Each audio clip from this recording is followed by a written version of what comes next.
સમાસાવલી ઓવરબ્રિજના service રોડનો વિરોધ કરનાર advocate Mahesh ઠાકરને મેયરે બોલાવીને તેમને વિરોધ મામલે મનાવી લીધા હતા। સમાસાવલી રોડ પર નવા બનેલા ઓવરબ્રિજનો સર્વિસ રોડ નહીં બનાવતા એડવોકેટ મહેશ ઠાકરે ઉગ્ર વિરોધ નોંધાવ્યો હતો। ત્યારે બુધવારે આ બ્રિજનું મુખ્યમંત્રીના હસ્તે લોકાર્પણ થનાર છે। તેવા સમયે આ વિસ્તારના સ્થાનિક રહીશો તથા મહેશ ઠાકર સહિત મુખ્યમંત્રીને સર્વિસ રોડ મામલે રજૂઆત કરવાના છે તેવી માહિતી ભાજપના પાયાના કાર્યકરોને મળતા મેયરને જાણ કરી હતી। મેયરે એડવોકેટ મહેશ ઠાકરને બોલાવી સર્વિસ રોડની વિરોધ મામલે મનાવી લીધા હતા। નીતિશ્રીઓએ એવી લાગણી વ્યક્ત કરી છે કે શહેરના નાગરિકોનો આ જેન્યુઇન પ્રશ્ન છે અને એને સોલ્વ કરવા માટે એ તમામ પ્રયત્નો કરશે અને એમનો પોઝિટિવ સપોર્ટ છે।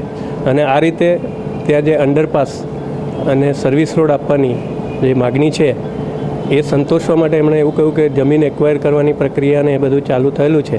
ત્યારે આપણે એવી લાગણી વ્યક્ત કરી કે સાહેબ કોઈનો લાડકવાયો અથવા તો કોઈની વાલસોઈ એટલે કે સ્કૂલે જતા બાળકો અથવા કોઈ નાગરિકો ત્યાંના ભયંકર સ્પીડથી આવતા ટ્રાફિક નીચે ચકદાઈ જાય અને જેના માટે પોલીસ કમિશનરશ્રીએ પોતે ડેટા આપ્યો છે કે આ હાઈ ડેન્સિટી જગ્યા છે, પોપ્યુલેશનની હાઈ સ્પીડ રોડ છે। તો આ બધા સંજોગોમાં લાગે છે કે તમામ સંકલિત પ્રયત્ન કરી એટલે કોર્ટ દ્વારા જે નામદાર કોર્ટના જે કાર્યવાહી છે એ પણ ચાલુ છે અને આપણો પ્રયત્ન એ છે કે એક સુંદર વડોદરા શહેર આપણે આપણી આગલી પેઢીને આપી જઈએ।